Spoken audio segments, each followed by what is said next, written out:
Hello everyone, this is Satyavan and welcome to EWS।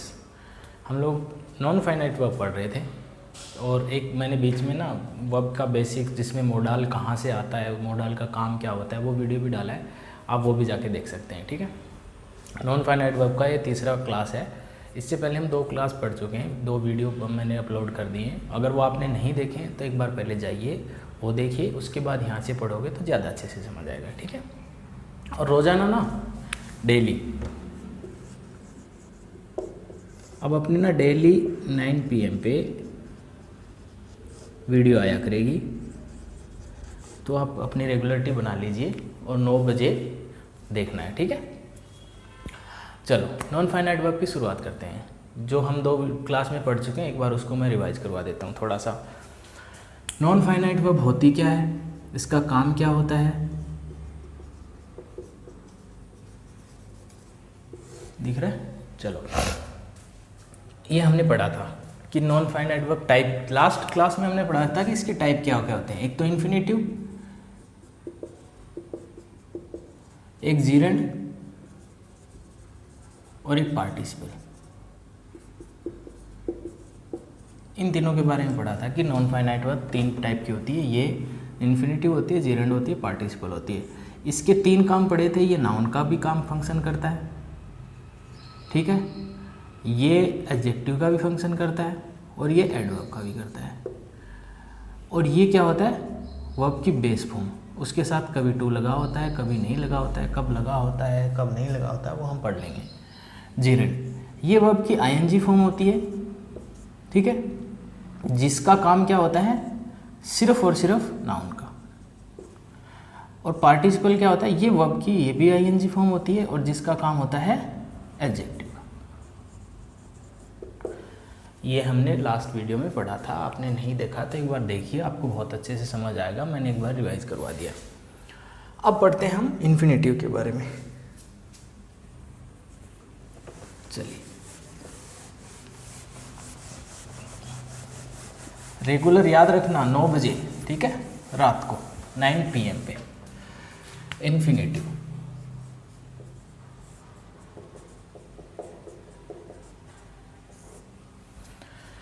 देखो, हमने ना हमेशा से यही पढ़ा है कि इन्फिनेटिव क्या होता है, 2 प्लस वर्ब की बेस फॉर्म।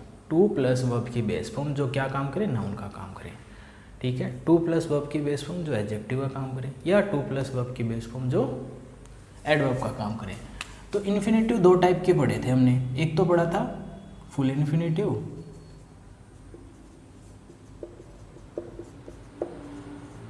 और एक बेयर इन्फिनेटिव।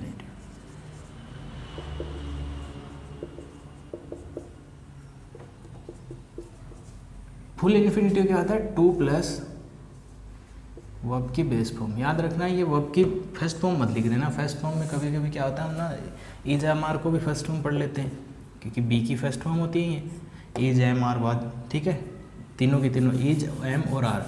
बट ये बेस फॉर्म क्या होती है, बी होती है। और इन्फिनेटिव क्या होता है, वर्ब की, सॉरी, बेयर इन्फिनेटिव क्या होता है, बेस फॉर्म। काम वही नाउन का, एडजेक्टिव का और एडवर्ब का, ठीक है। अब देखो, इसके बारे में एक छोटी सी बात ध्यान रखना। मैं अभी फुल इन्फिनेटिव के बारे में पढ़ा रहा हूँ, इसको एक बार छोड़ दो। देखो, हम कोई सेंटेंस लिखें, जैसे ही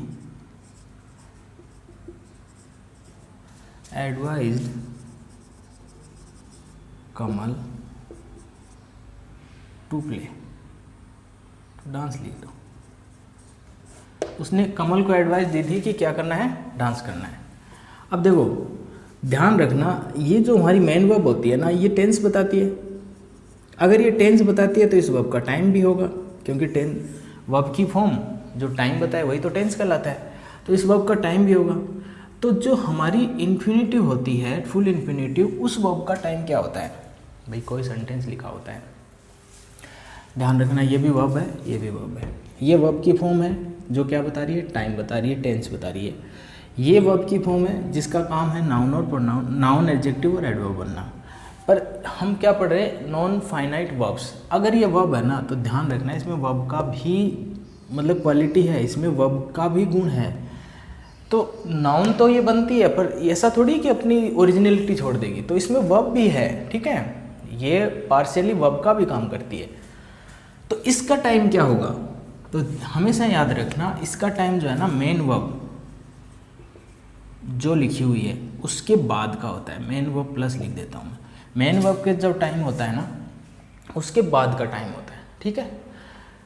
नॉन फाइनाइट वर्ब में इन्फिनेटिव जो होती है उसमें फुल इन्फिनेटिव अपन पढ़ रहे हैं। फुल इन्फिनेटिव क्या आता है, टू प्लस वर्ब की बेस फॉर्म, जिसका टाइम क्या होता है मेन वर्ब के टाइम के बाद का टाइम, मेन वर्ब के टाइम के बाद का टाइम, ठीक है। अब देखो कुछ वर्ब फिक्स होती हैं, जो हमारी फाइनाइट वर्ब है वो फिक्स होती हैं, उनके बाद नॉन फाइनाइट वर्ब में फुल इन्फिनेटिव आएगा। ऐसा क्यों, ऐसा इसलिए मान लेते हैं मैंने किसी को कुछ एडवाइस दी, ठीक है, किसी को कुछ एडवाइस दी, तो जो एडवाइस दी गई है, मान लो पढ़ने के लिए एडवाइस दी गई है, तो क्या वो पढ़ने का काम एडवाइस देने के बाद होगा या पहले हो चुका। अगर पहले हो चुका है तो हम एडवाइस क्यों देंगे, एडवाइस दे रहे हैं, इसका मतलब जो मेन वर्ब है एडवाइस और जो नॉन फाइनाइट वर्ब है कि टू रीड, तो टू रीड का जो टाइम है वो हमेशा हमेशा हमेशा हमेशा क्या होगा, जो एडवाइस वर्ब है उसके बाद का होगा। तो कुछ ऐसी वर्ब होती हैं जो फिक्स होती हैं, जिनका मतलब जिनके बाद जो नॉन फाइनाइट वर्ब लिखी है तो वो बाद में ही काम होना है। तो वो कौन कौन सी होती हैं, एक बार मैं वो लिख देता हूँ, देखना। उनको देखते ही आपको ये समझ जाना है कि इसके बाद क्या आएगा, फुल इन्फिनेटिव आएगा। क्यों, क्योंकि ये ऐसी ही वर्ब हैं कि जो इसमें जो काम हो रहा है और जो इन्फिनेटिव में काम होगा उसके बाद ही होगा। जैसे ऑर्डर दिया हुक्म तुम किसी को, अगर कोई किसी को ऑर्डर देगा तो जो ऑर्डर देगा जिस काम के लिए वो काम तो बाद में ही होगा ना, ऑफ कोर्स, अंडरस्टूड है। ऑर्डर दिया या एडवाइस दी, ठीक है, अगर तुम एडवाइस दोगे तो जिस काम के लिए एडवाइस दे रहे हो वो बाद में होगा, बाद में परफॉर्म होगा, तो उसके बाद का टाइम हो गया। ऑर्डर, एडवाइस, रिक्वेस्ट, अगर तुम किसी से रिक्वेस्ट करोगे तब भी उसके बाद होगा। तो मैं एक बार लिख देता हूँ, काफ़ी सारी लिस्ट है और उसके बाद मिलता हूँ वीडियो में आपसे। Tell, memorise, ETC। अब देखो हमने पढ़ा कि जो नॉन फाइनाइट वर्ब में फुल इन्फिनेटिव है उसका जो टाइम होता है वो मेन वर्ब के बाद का टाइम होता है। अब देखो ये कुछ मेन वर्ब लिखे हुए हैं, इनके बाद हमेशा क्या लिखना है, टू प्लस वर्ब की बेस फॉर्म। अब ध्यान रखना यह बात, कारण ये है कि जो नॉन फाइनाइट वर्ब में फुल इन्फिनेटिव होता है वो हमेशा क्या बताता है, जो मेन वर्ब है उसके बाद का टाइम बताता है। और ये जो वर्ब लिखी हुई है, ऑर्डर, एडवाइस, रिक्वेस्ट, अब सजेस्ट, कुछ तुम किसी को सजेस्ट करोगे तो वो जो सजेशन उसको दिया है वो पहले से काम कर चुका होगा या बाद में करना है, उसे करना है तभी तो दिया है, कर चुका होगा तो हम सजेस्ट क्यों करेंगे। अर्ज करना, किसी से बैक करना, इम्प्लोर करना, कमांड करना, अलाउ करना, परमिट करना। अब देखो अलाउ और परमिट होता है जो ऑफिशियल परमिशन होती है, अलाउ होता है अनऑफिशियल, ठीक है। तो किसी चीज़ के लिए तुम अलाउ कर रहे हो किसी को, तो जो जिस काम के लिए अलाउ किया गया वो बाद में तो करेगा, है ना भाई। तुमको कोई पूछ रहा है कि रूम में आ जाओ, तुमने आना के लिए अलाउ कर दिया, तो वो जो आने का काम है वो जो अलाउ किया है उसके बाद करेगा। तो ये जो सारी वर्ब लिखी हैं ये वर्ब ऐसी हैं जिनके बाद क्या आएगा, फुल इन्फिनेटिव, ठीक है। एक दो एग्जाम्पल से इस बात को थोड़ा समझ लेते हैं। आप ये ना वर्ब एक बार लिख लो और मैं एग्जाम्पल लिख देता हूँ। जैसे द डॉक्टर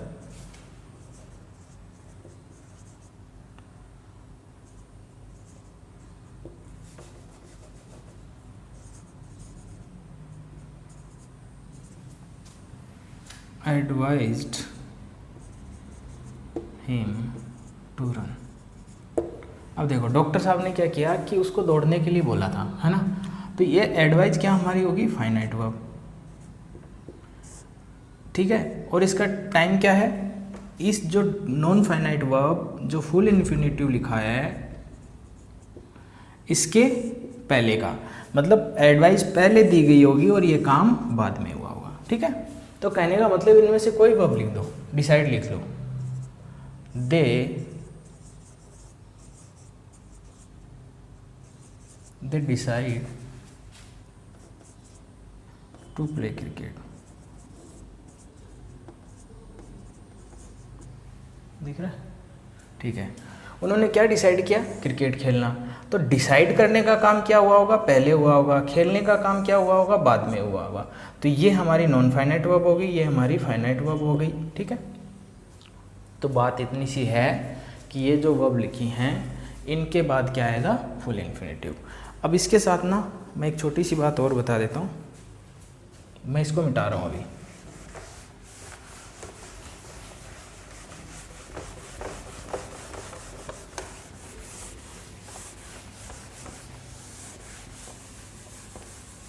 याद रखना, रात को 9 बजे रोज़ाना वीडियो आएगी और देख के समझना है। पूरा सिलेबस हो जाएगा यहाँ पे इसी चैनल पे। अगर आपका मतलब नियर बाय एग्ज़ाम है 1-2 महीने में, तब तो देखो आप उसको प्रैक्टिस के लिए या कुछ नया नहीं समझ आ रहा है उसके लिए कर सकते हो, अदरवाइज़ आपको पूरा सिलेबस कुछ टाइम बाद मिल जाएगा। ठीक है, अब देखो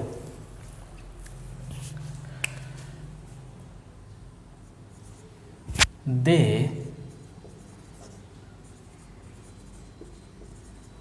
request him to come on time। हमने पढ़ा कि इन्फिनेटिव 2 टाइप का होता है, फुल इन्फिनेटिव और एक बेयर इन्फिनेटिव। थोड़ा अच्छे से लिख दो। बेयर इन्फिनेटिव क्या होता है? वर्ब की बेस फॉर्म। वर्ब की बेस फॉर्म जो काम क्या करे? नाउन का, एडजेक्टिव का या एडवर्ब का। अब देखो उन्होंने रिक्वेस्ट की, किससे की? ये हमारा ऑब्जेक्ट हो गया, ये हमारी फाइनाइट वर्ब हो गई जिसको मेन वर्ब बोलते हैं, ये इसका ऑब्जेक्ट हो गया, ये हमारी क्या होगी? नाउन। उन्होंने इससे रिक्वेस्ट की, क्या रिक्वेस्ट की? ये इनडायरेक्ट ऑब्जेक्ट हो गया होम का रिप्लाई, और ये डायरेक्ट ऑब्जेक्ट हो गया व्हाट का रिप्लाई। ये रिक्वेस्ट क्या किया? वो तो हो गया टू कम। किसको किया? होम का रिप्लाई हिम हो गया। ठीक है, कम ऑन टाइम। अब इस सेंटेंस को अगर हम दैट क्लोज बना के लिखें तो कैसे लिख पाएंगे? देखो, दे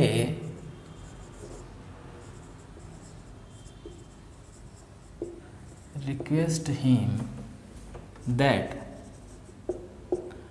ही कम्स ऑन टाइम। ध्यान रखना, मैं यहाँ पे ना बेयर इन्फिनेटिव को इंट्रोड्यूस कर रहा हूँ। अभी फुल इन्फिनेटिव पढ़ना बहुत सारा बाकी है, बट इसके साथ साथ ना कंपैरिजन में पढ़ते रहेंगे तो समझ में ज़्यादा अच्छे से आएगा। अब देखो ये हमारा हो गया मेन वर्ब रिक्वेस्ट, ये हमारी दैट क्लोज हो गई। अब अगर आपने मूड पढ़ा है अच्छे से तो उसमें भी आपने समझा होगा कि दैट क्लोज में जब डायरेक्ट रिक्वेस्ट, ऑर्डर, एडवाइस लिखी हो तो जो दैट क्लोज है उसमें ना वर्ब की बेस फॉर्म आती है। तो यहाँ पे ही के अकॉर्डिंग कम्स सही लग रहा है, बट ये कम सही नहीं है। क्यों? क्योंकि यहाँ पे आएगा बेयर इन्फिनेटिव वर्ब की बेस फॉर्म, तो यहाँ पे लिखना है कम, ना कि कम्स। ठीक है, एक दो और लिख देता हूँ sentence. I order him to sing. I order him to sing. चलो एक एडवर्ब लिख लो। देखो ऑर्डर हमारी क्या हो गई? Finite verb. अब उसके बाद तो आनी तो नॉन फाइनाइट में क्या आनी है? फुल इन्फिनेटिव 2 प्लस वर्ब की बेस फॉर्म। अगर हम इसको भी दैट क्लोज बना दें तो क्या लिख पाएंगे? I order that he sings well या सिंग वेल। अब बताओ क्या आएगा? सिंग या सिंग्स? हमने अभी भी पढ़ा है कि बेयर इन्फिनेटिव आएगा, ये नहीं आएगा। ठीक है, तो मुझे लगता है आज के लिए इतना काफ़ी है। वीडियो लंबा चला जाएगा, फिर बोर हो जाते हैं लोग देखने में, क्योंकि ये चैप्टर ही ऐसा है, इसको ना हम कंप्लीट कर लेंगे एकदम इतना डिटेल में कि आपको ना कहीं पेड कोर्स भी लोगे ना आप किसी भी टीचर का बहुत अच्छे का, तब भी वहाँ पे भी इतना डिटेल में नहीं मिलेगा। ठीक है, तो आज के लिए इतना ही, मिलते हैं नेक्स्ट वीडियो में। तब तक के लिए याद रखना, रात को 9 बजे क्लास ये शुरू हो जाएगी। ठीक है, बाय एवरीवन।